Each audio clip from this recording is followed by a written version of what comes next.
আসসালামু আলাইকুম ভিউয়ার্স। আজ রান্না করেছিলাম রূপচাঁদা মাছের দো পেঁয়াজি।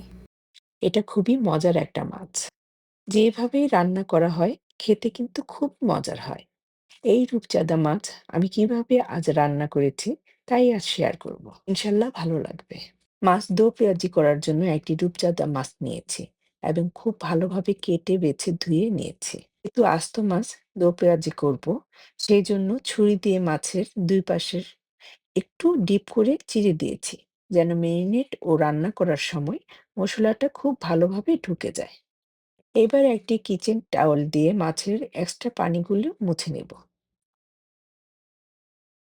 এবার মাছ ম্যারিনেশনের জন্য একটি বাটিতে 1 টেবিল স্পুন হলুদ, 1 টেবিল স্পুন লাল মরিচের গুঁড়া ও 1 টেবিল স্পুন লবণ নেড়েচেড়ে মিশিয়ে নেব এবং 1 টেবিল স্পুন লেবুর রস দিব। এবার সবকিছু খুব ভালোভাবে মিশিয়ে নিব এবং প্রয়োজনে লেবুর রস আরও অ্যাড করব যতক্ষণ না মশলাটা সুন্দরভাবে মিক্সড হয়ে যায়। এবার এই মশলার মিশ্রণটা মাছের মধ্যে মেখে নিব এবং চিড়ে রাখা জায়গায় মশলাটা যেন ঢুকে সেদিকে খেয়াল রাখব। মশলা মাখানো হয়ে গেলে বাকি মশলাটা একটা সাইডে রেখে দিব পরে রান্নাতে ইউজ করার জন্য।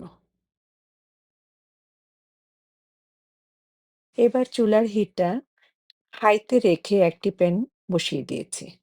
প্যানটা গরম হয়ে গেলে দিয়ে দিব আধা কাপ পরিমাণ তেল। তেলটা ভালোভাবে গরম হয়ে গেলে তেলে দিয়ে দিব মশলা মাখানো মাছ এবং চুলার হিটটা মিডিয়াম করে দিব। মাছের এক একটা পিঠ ভেজে নিব প্রায় 4 থেকে 5 মিনিটের জন্য। স্পুন দিয়ে একটু চেপে চেপে দিব যেন মাছের গায়ে তেলটা লাগে। দুই পাশ থেকে মাছটা ভাজা হয়ে গেলে একটি পাত্রে উঠিয়ে নিব। যদি আপনারা মাছ ভাজা খেতে চান তাহলে এভাবেই খেতে পারবেন। এবার ভেজে রাখা মাছের তেলে দিয়ে দিব কুচি করে কেটে রাখা 2টা বড় পেঁয়াজ। এবার এই পেঁয়াজগুলো মিডিয়াম হিটে রেখে ভেজে নিব এবং ঢাকনা দিয়ে অপেক্ষা করব 5 থেকে 6 মিনিট, যতক্ষণ না পেঁয়াজটা নরম হয়ে আসে। 4 থেকে 5 মিনিট পর ঢাকনা খুলে দেখা যাবে পেঁয়াজটা খুব ভালোভাবে নরম হয়ে এসেছে, সেই সাথে কালারটাও চেঞ্জ হয়ে গিয়েছে। এই সময়ে দিয়ে দিব 5 থেকে 6টা কাঁচামরিচ, যা আমি মাঝখান দিয়ে চিড়ে দিয়েছি, এবং দিয়ে দিব হলুদ, মরিচ, লবণ ও যা লেবুর রস দিয়ে মিক্সড করেছিলাম। এবার সামান্য পানি দিয়ে মিক্সড করে তা পেঁয়াজের মধ্যে দিয়ে দিব এবং নাড়াচাড়া করব এবং ঢাকনা দিয়ে অপেক্ষা করব 2 থেকে 3 মিনিট। যখনই দেখব তেলটা উপরে ভেসে উঠেছে তখন পেঁয়াজগুলি একপাশে সরিয়ে নিয়ে দিয়ে দিব ভেজে রাখা মাছ। এবার পেঁয়াজগুলি যতটুকু সম্ভব মাছের উপর দিয়ে দিব যেন পেঁয়াজের ফ্লেভারটা মাছের ভিতর ঢুকে যায়। এবার দিয়ে দিব ফালি করে রাখা টমেটো। ইচ্ছা করলে আপনি এটা স্কিপও করতে পারেন। আবারও ঢেকে রান্না করব 5 মিনিটের জন্য এবং চুলার হিটটা মিডিয়াম টু লো করে দিব। এভাবে কম আঁচে মাছটা রান্না করলে মাছটা খুব নরম হয়ে আসে, সেই সাথে খেতেও খুব মজা হয়। এবার মাছটা উল্টে দিব। কাজটা খুব সাবধানে করবেন, আদারওয়াইজ মাছটা ভেঙে যাবে।